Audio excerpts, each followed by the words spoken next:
Vamos lá, quinto ano, Humanidades, página 34. Nós temos aí o texto Descobertas Incríveis que Foram Feitas por Mulheres. Então, vocês vão ler esse texto, que vai até o comecinho da 35, para responder essa pergunta, tá bom? Esse texto vocês vão ler sozinhos e vão interpretar, não vou ser eu que vou ler para vocês.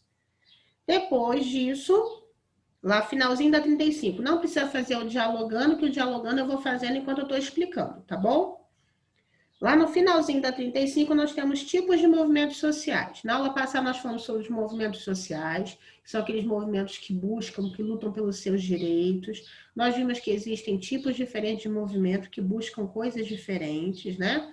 Então, hoje a gente vai continuar falando sobre esse assunto. Os meios mais comuns de ação dos movimentos sociais são os debates políticos, as greves e as manifestações, que nós falamos também semana passada.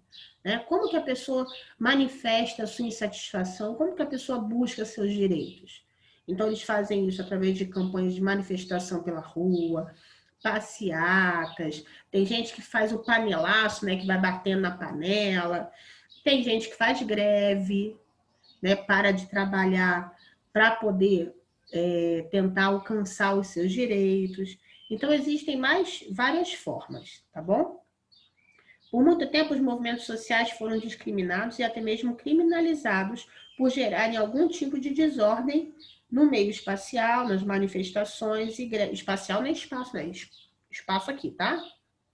Greves, que tem o intuito de gerar desconforto e impedir o funcionamento pleno das cidades. Então, as pessoas, quando eles fazem uma greve, fazem uma manifestação, vamos supor, vão fechar a rua aqui no centro de Mendes, fazendo uma manifestação.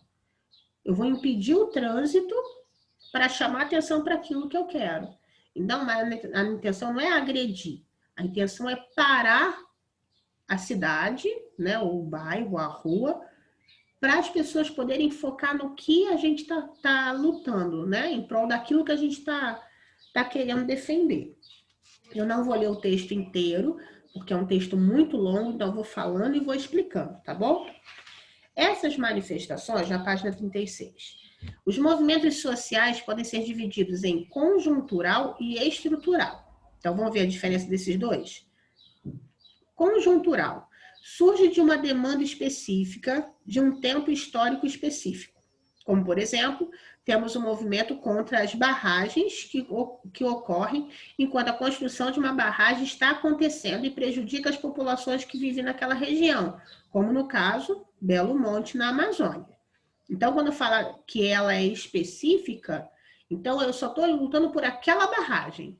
Então, não é qualquer barragem, não é por todas as barragens. É a construção de uma barragem específica que vai prejudicar aquele povo específico. Isso é só um exemplo, quer dizer que todas sejam de barragens, não, tá? O movimento de atingidos por barragens e o movimento do Xingu Vivo atuaram para tentar impedir a construção de uma hidrelétrica que acabou sendo finalizada. Independentemente da vitória ou da derrota em impedir essa construção, cada movimento tem seu fim.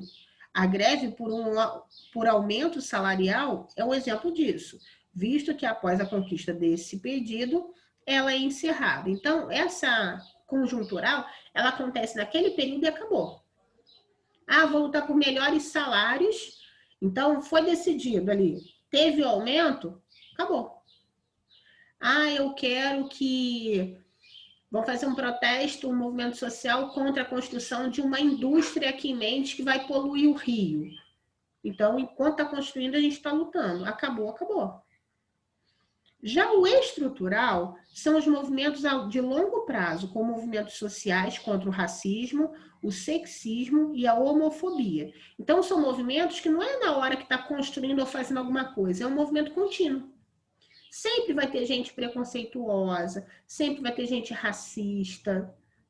Então, é uma luta constante. Entenderam a diferença do conjuntural para o estrutural? O estrutural não tem um limite de tempo. Aquilo durante toda a história vai acontecer. Esses movimentos lutam para alterar as estruturas preconceituosas que a sociedade foi construindo no decorrer da sua formação. E por isso necessitam um tempo maior para desconstruir paradigmas sociais, produzidos e reproduzidos no decorrer das décadas e até mesmo dos séculos. Então, é o preconceito contra a mulher, porque lá no passado a mulher ficava em casa, não trabalhava, só cuidava de filho e da casa. É o preconceito contra o negro que começou lá atrás, né, com a história da escravidão. Então, esses movimentos, eles não são pela construção de algo ou por fazer alguma coisa. É questão de preconceito, de pensamento mesmo. Então, é mais difícil, é mais fácil parar uma construção do que parar o pensamento das pessoas. Então, aí, a conjuntural, ela tem um limite, é o tempo que aquilo acontece. Já a estrutural, ela precisa de mais tempo, porque é para mexer com a mente das pessoas, para acabar com esse preconceito, com o racismo, com a discriminação. E sempre vão surgir pessoas, né, que têm esses pensamentos. Independente de eu concordar ou não com a maneira de vida da pessoa, eu tenho que respeitar. Eu não posso fazer nada contra aquela pessoa porque ela pensa ou age de uma forma diferente da minha. Então, esse é o conjuntural e estrutural. Além desses, mais lá no finalzinho, está falando assim: outra divisão para entender melhor os tipos diferentes de movimentos sociais é a divisão entre movimentos classistas e movimentos identitários. Então, já vimos conjuntural e estrutural, agora mais dois tipos. Os movimentos classistas são aqueles que buscam acabar com as desigualdades. O nome classista vem de classe, né? Entre os classe mais rica, classe mais pobre, classe que tem mais estudo, classe que tem menos estudo. Cadê? Acabar com as desigualdades econômicas, a diminuição das diferenças entre as classes. Os movimentos identitários são aqueles que buscam abolir a desigualdade gerada pela falta de reconhecimento do outro, da sua identidade e de seus direitos. O movimento dos trabalhadores sem terra, o movimento dos trabalhadores sem teto, o movimento estudantil e os sindicatos são alguns exemplos de movimentos classistas. Por quê? Quando falo de sem teto, é uma briga entre quem tem terra e quem não tem. O sem terra, né? O sem teto é quem tem casa e quem não tem. O movimento dos sindicatos é o dono das empresas e os operários. Então, esses movimentos vão ser, entre aspas, uma briga, né? Entendo o que eu estou falando, uma briga de discussão, né? Para um bom resultado depois, não é briga de guerra, não é briga de matar, não é nada disso, mas entre classes diferentes. Então, esse é o classista. Perdi aqui.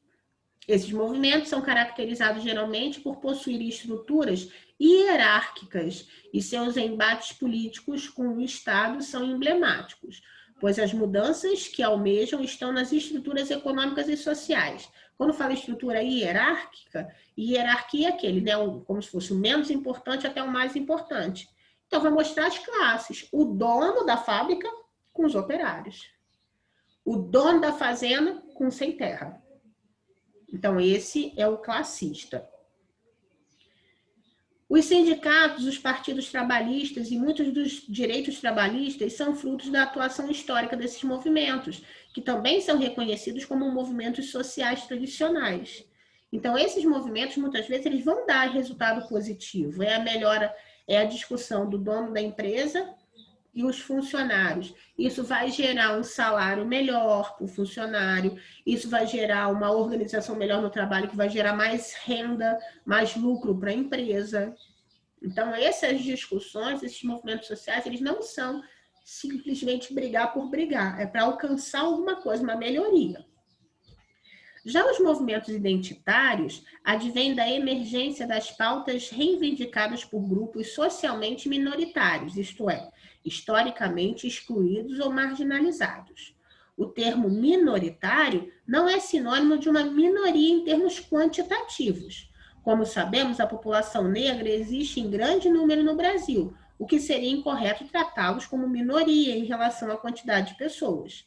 O termo minoritário, portanto, não é uma relação de quantidade de pessoas. O termo minoritário, portanto, é o ideal quando nos referimos a esses grupos. Dessa forma, podemos refletir o modo, ou melhor, o motivo dela ser tratada assim. Então, nesse movimento identitário, identitário vem da palavra identidade, é que busca a defesa da identidade, do jeito de ser, ali do exemplo do negro. O movimento, né, negro, ele busca o quê?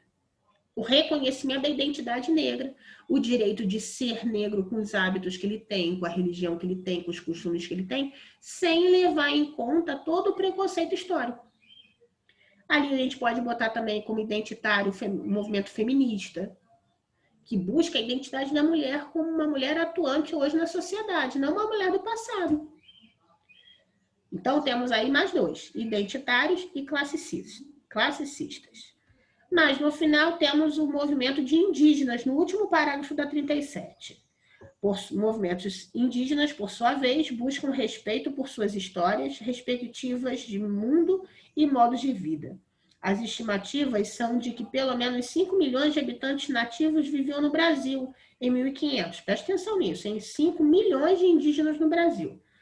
Com o genocídio das populações tradicionais, quer dizer, com a morte dessas pessoas, impressas desde a colônia, perpassando o Império e continuando na República, esse número chegou a cair para 50 mil pessoas em todo o território nacional. Então, de 5 milhões para 50 mil. Olha só.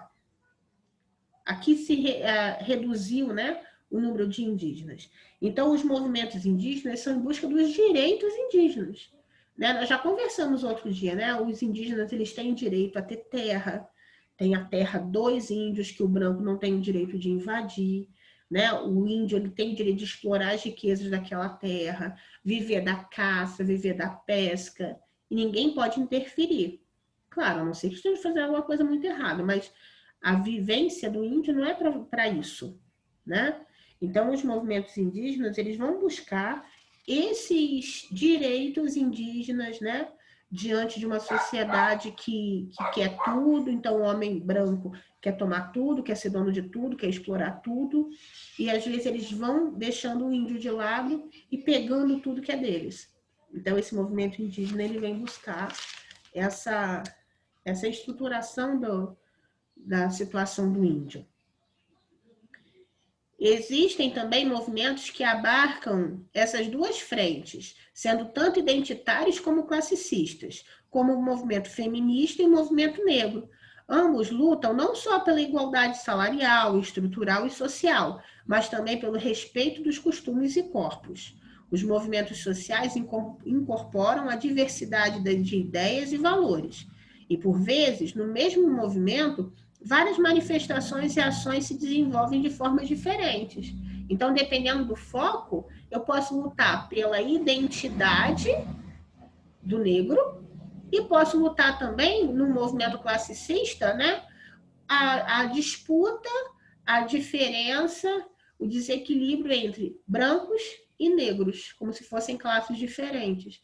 Então, às vezes, o mesmo movimento ele se encaixa nos dois. Deixa eu ver. Aí nós temos bastante texto falando sobre esses movimentos indígenas. Vocês depois podem ver melhor, tá bom? Então, aí vocês têm na página 40 3 perguntas para responder sobre esses tipos de movimentos, né? A diferença do movimento conjuntural e movimento estrutural, o que são os movimentos classicistas, o que são os movimentos identitários. Ok? Deixa eu conferir aqui. Então, é só isso mesmo. Tá? Eu só fui explicando, mas qualquer dúvida tá tudo no texto. É só voltar lá para procurar, tá bom? Vamos lá fazer o dever? Mãos à obra, qualquer coisa, sabe que pode perguntar, tá?